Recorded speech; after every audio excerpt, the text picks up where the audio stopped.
Here we go again mga kasabwat, no? Sa pagkakataon ko, makakausap natin ang chairman ng Sakay Cooperative. Walang iba, kundi si Sir Star. Sir Star, magandang tanghali po. Jim, good afternoon sa'yo, ha? Natutuwa ako dahil finally, nakita kita dito sa iyong sariling vlog. Ako rin po, Sir. Una-una, baka pwede mo nang batiin natin, no? Siguro. Okay. Binabatiin ko po ang lahat ng membro ng ating Sakay Transport Cooperative, no? Yung pong ating masisipag at masisikasig na mga membro na patuloy pong naghahanap buhay, no? Pawis at dugo ang puhunan po dito sa aming trabaho na nagdi-deliver po ng iba't ibang bagay-bagay, commodity, sa right there mismo sa mga tahanan ng ating mga kababayan.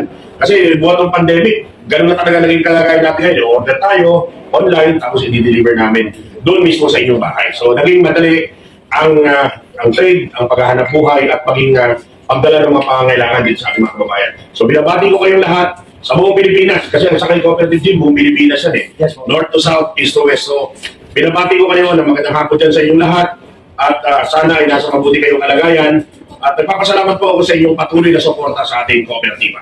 Napunta tayo doon, Jim, sa tanong mo kanina. Okay. Sir, gusto lang po sana namin malaman yung ibang history ng Sakay Cooperative, kung paano ito nagsimula at kung paano po lumalakad ang proseso ng Sakay Cooperative. Okay. Thank you, Jim, dyan sa tanong na yan. Ano ba talaga yung layunin natin dito? Una, nagsimula ito nung sabi ko nga, itong mga ahensya na tinatawag natin, mga manpower agency, ay nakipagnegosyo sa mga malalaking kumpanya na ang negosyo nila ay kung tawagin natin ay logistics. No? So ito yung merong mga parcel, i-order nila, i-deliver ngayon itong ating mga riders. Di ba? Ito yung mga maga pa lang, madaling araw pa lang, sumasapa sa motor, kukuha ng stock. Parang mga gabundok yung nasa likod eh. Ikaw alam ko, rider ka eh, di ba? So, na-experience mo ba yun? Yung ba nakasakay ka sa motor, may 2-3 sako ka sa likod, di ba? Nakapag-deliver ka naman ng Frigidaire? Hindi pa naman. Hindi pa naman. Buti lang, hindi ka pa nakapag-deliver ka naman. Pero, nakita ko doon, iba't ibang sako eh, di ba? May mga parcel sa likod, tapos, maga pa lang, tuwak mo na sila, nag-deliver na sila. Doon ako nagkaroon ng idea na itong mga to, ang laki ng risk nila. Diba, maghapon, kung meron tayong 24 oras sa ating pang-araw-araw, ilang oras sa tingin mo, Jim, bilang rider? Balik kami po ay bumukod. Yung nakasakay ka sa motor? Opo, bali, nagsisimula po kami minsan ng mga alas 7. Minsan may pagkakataon po natatapos kami ng mga hanggang alas 9 ng gabi. So, Alas 10, hanggang kasama po na po yung pagtuloy namin. 14 to 15 hours? Yes po. Pagod na pagod ka nun? Yes po. At pag pagod ka, sabihin natin, yung skill mo sa pagbumotor, nababawasan yan, di ba? Opo, totoo po yun. Natagdagan natin yung factor na yung kasalubong mo, pagod din. Medyo yung kalsada natin, pag tag-ulan, may konting lubak-lubak dyan, hindi perfecto yung kalsada, madilim na lansangan, minsan nalandaan tayo. Anong equals doon pagka gano'n, di ba? Malamang-lamang ang Prone accident po. prone sa aksidente. So, baliktad na siya na ngayon ang interview.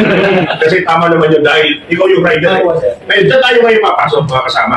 Malaki ang tsansa na magkaroon ng aksidente dahil sa iba't ibang factors na kinakaharap natin araw-araw, oras-oras. Ngayon, kung ikaw mag-isang rider ka na tumatakbo, nagsisikap ka, gusto mo makatulong sa pamilya mo na mabuhay sila ng maayos, di tayo kailangan gumawa po ng masama sa ating lipunan o sa ating kapwa. Naghanap buhay tayo, pawis, dugo, puhunan natin, yung risk of lives natin, nandiyan dyan para kumita tayo. Gusto rin natin siguro na magkaroon tayo ng protection. Yung ating mga rider. Ang ating Sakay Cooperative nagkakandak ng safety training. Yung mga safety sa pagmumotor, para rin tayo maaksidente. Safety sa pag-handle na may karga tayo at pumunta tayo sa isang lugar, ano yung mga safety measures? Kasama din yung mga safety sa mga manulokong kababayan natin na nang-hold up, nang-bubuli sa daan, whatever, di ba? Kasama na yan. Sunod po, kung hindi maiwasan natin nagkaroon tayo ng aksidente, sino matutulong sa atin? Meron ba tayong matatawagan? So, nag-organisa po tayo niya. Meron tayong command center, 24 hours, walang holiday yan sa buong isang taon. Pwede natin tawagan. Pwede tayo humingi ng tulong. Pwede tayo humingi ng advice kung kinakailangan. At meron din tayo mga naka-deploy na coordinators, mga empleyado naman ng iba't ibang manpower agency na nagpo-provide ng mga riders. Pero membro po ng ating kooperatiba. So, ito na yung sinasabi. So, dito sa likod natin, meron tayo dito, Damayan Tulong Center. Meron po tayong numero, address, meron tayong website yan. Ano po yung ibig sabihin itong Damayan? Sa salita po nating Tagalog, yung Damayan, tulungan. Ibig sabihin, kung you are in need, meron tayong pangangailangan, dapat natutulungan tayo. Mas malakas po tayo pag marami, mas mahina tayo kung iisa. Yun lang po yung paliwanag po dyan na simple, no? So, mas marami tayo. Imagine mo, Jim. Halimbawa, 100 tayo ng membro. O sabihin na natin 1,000 para mas makatotohanan. Kasi marami tayo. 1,000 talaga ang membro natin. 1,000. Hindi tayo magkakilala. Taga doon ka sa Mindanao. Ako taga dito sa Bicol. Napakalayo niyan, di ba? Hindi tayo magkakilala. Pero pag may nangyari sa akin o may nangyari sa'yo, tutulong ka sa akin. Masaya ka ba tumutulong sa kapwa mo? Yes po. Sa maliit na halaga, masaya ka ba? Kapwa tayo Pilipino, tumutulong nga tayo sa iba, di ba? Ako dito, tutulong din ako sa isang from Bicol, sa Mindanao. Masaya din taga Bicol na nakatulong siya sa taga Mindanao.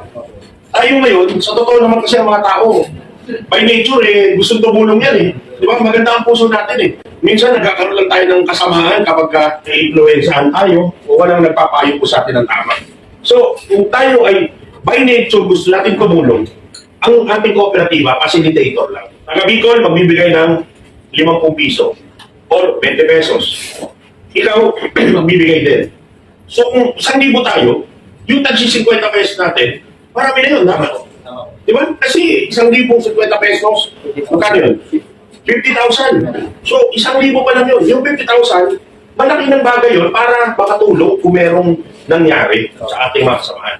Pero yan, of course, meron tayong mga rules na dapat sundin. Diba? Mga rules at mga alituntunin na dapat sundin natin para magkaroon ng disiplina o organisasyon. Yes. So, ano Jim, sa tingin mo? Malaking benepisyo, di ba? Malaking tulong, di ba? Napakalaking tulong po lang, sir. Oo. Yung mga riders po, lalo na pagka oras na makikita po, nandiyan po, nasa sakay, tulong sa kababayan. Hindi lang yan, Jim. Isa pa, ang ating kooperatiba, hindi lang tayo nakapokus doon sa negative, no? Aksidente, or mabawian ng buhay, hindi lang tayo nakatutok doon. Although, pinaghandaan na natin yan. Actually, nagawa po tayo ng survey. Ano yung 5 bagay na pwede nating pagtulong-tulungan, di ba? Yung nga, may yumao sa ating kasama, sa aksidente, meron pong naka-aksidente na hindi sila, of course, hindi naman sila aksidente nga nakulong, so yung kanyang legal na pangangailangan, nasunugan, nadisgrasya, pero nabuhay, nasa ospital, lahat po yan may tulong tayo. Kasi na-survey na natin, ano yung mga pwedeng mangyari sa ating mga membro, na kapag nangyari po sa kanya yun, mahirapan po siya kung siya ay mag-isa lang. So, meron na tayong tubon at sabot doon. So, pangalawa natin point dyan, hindi lamang yung tungkol sa negatibo. Ang positibo nito, habang nagtatrabaho kayo, ikaw, Jim, palagay ko, as a rider, ang laki na tinikita mo, di ba? Opo. So, di ba nakakabuhay ba ng pamilya? Opo, nakabuhay naman. Kahit may anak, siguro hanggang 2, 3, mabubuhay, kakain na maayos, ano? Opo. No. Kung ganyan ang sitwasyon mo, pwede ka siguro mag-ipon-ipon ng konti. Yan din yung purpose ng kooperatiba. Nag-iipon tayo para kung nangailangan tayo, meron tayong bubulutin. Parang nagbibigay ka lang din sa bangko. Di ba? Ito, bangko natin na tayo lahat ang may-ari. Kaya ang tawag dito sa ating mga kasama dito ngayon sa harap ako, yung mga nanonood nakikinig sa atin, kamay-ari. Di ba? Kasi tayo pong lahat ay may-ari dito. Kung ano man ang merong kabutihan na magagawa dito, kasali po kayong lahat. Atin ito. Di ba? Kaya dapat protektahan natin, panaganapin natin, at talagang suportahan natin. Kasi ito po yung tutulong sa atin pag tayo nangailangan. At pag hindi naman tayo nangailangan, tutulong sa atin, financial, kasi tumutubo at nag-iipon tayo sa bawat binibigay nating monthly contribution dito po sa ating cooperative. Ano din? Ikaw, alam ko, membro ka na, no? Opo, Matagal ka membro, di ba? Ano, masaya ka ba na naging membro ka dito sa ating sakay? Opo, sir. Masaya po ako kasi yung konsepto po ng pagtulong sa kapwa, especially sa mga rider po, natutugunan ko po. Nakakatulong ako sa kapwa ko rider, sa kapwa ko Pilipino po. Salamat. At eto na po si Jim. Siya dapat nag-interview sa akin, pero parang lumalabas siya ngayon i-interview ko. Bakit gano'n? Kasi ako, naisip ko gano'n bilang tagapabuno sa inyo ngayon, chairman ng ating kooperatiba. Agresibo talaga ako. Eto, kahit bagong bisig ako, tanungin mo ako dito, ganito pa rin ang paliwanag ko Kasi bakit? Kasi sa puso natin yung gusto natin gawin Gano'n din ang gusto ko maramdaman nyo sa mga coordinators. Gusto ko, bawat bagay ang pinapaliwanag natin dahil sa puso natin. At kaya natin gawin. Diba siguro naman, kaya naman. Lahat naman ng sinabi natin dito, nagawa natin, diba? Wala tayong bagay dito na sinabi na hindi natin kaya i-deliver. Diba kaya, Damayan Tulong Center. Nakatayo ito, 24 hours. 24 hours, meron sa iyo tutulong. Diba? Pagka kailangan ka, hindi na yung malulungkot ka, mag-iisip ka, matataranta ka kasi walang tutulong sa'yo.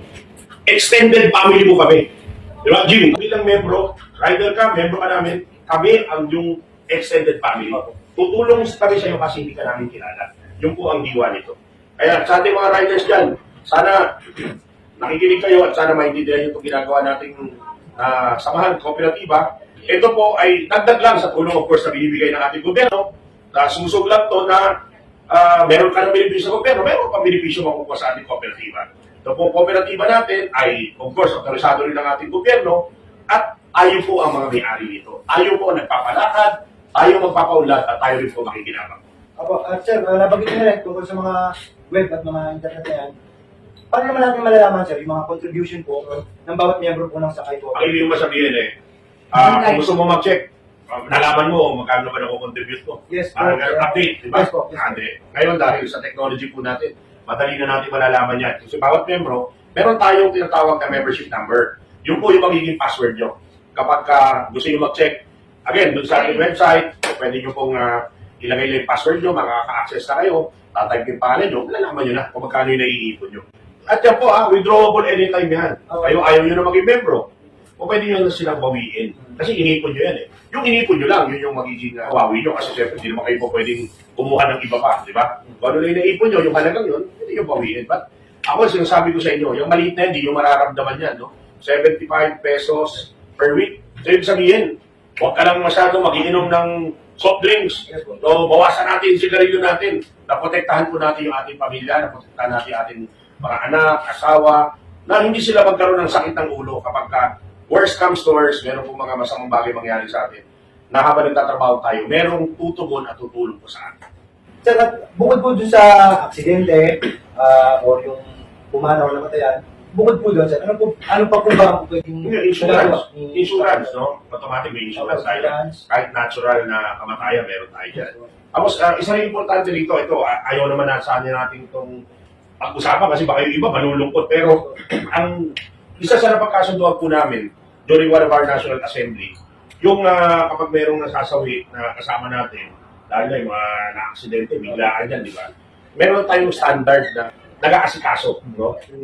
Sabihin na natin, disente, maayos, maganda yung kanilang serbisyo, at presentable. Sabihin kung meron tayong mga kababayan nga na nasawi in line of duty, bigla, wala kang preparasyon ng ganyan, eto, nakaready na sila, at maayos yung serbisyong binibigay nila sa ating mga kasama na namatay or na disgrasya nga no, in line dito sa kanilang ginagawang paglilingkod, no, being riders. Other than all these benefits no, na nakukuha nyo dyan, tayo, buhay na organisasyon eh. So, paminsan-minsan, nagtatawag tayo mga training development na ngayon pinag-aaralan natin ano yung mga bagay na po pwede tayong mag-conduct ng training, i-share namin sa inyo. Kasi hindi naman siguro habang buhay, baka magsawa ka rin, maging rider, di ba? Naisip ko, magne-negosyo ka na. So, ngayon meron kami inaayos ngayon na training seminar na kung pwede naman yung mga maliit na pagne-negosyo, paano magsimula ng negosyo, paano magawa ng ganitong klaseng produkto, etc. etc. And ito, open sa lahat natin mga membro. Sunod dyan, gusto rin natin tumulong sa gobyerno sa pamagitan ng housing. Kasi napansin natin, nag-survey din tayo, marami dito sa atin, wala talaga mga personal pa nilang bahay. So, gusto natin tumulong dyan, ngayon pinag-aaralan natin yan. Kasi hindi mo natatanong, Jim, isa sa hanap buhay din natin yung housing, no? Pagtatayo natin ng mga housing para sa mga kasama natin sa gobyerno. So, kung mababa namin at reach out kami doon sa nasa baba ng mga kababayan natin, mas affordable na housing, doon na po tayo papunta. Kasi gusto rin natin talaga makatulong sa kanila na magkaroon sila ng pabahay sa maliit na halaga at magiging rider, kanila na, di ba? Bulug-bulugan na. At of course, gagamitin po natin dito yung facility ng ating Sakay Cooperative. So sir, yun lang po at napakarami na pwede pala may tulong ng Sakay Cooperative. Yun, para sa mga kasabot natin, so natin ginawa si sir kung paano tumutulong sa atin ang Sakay Cooperative.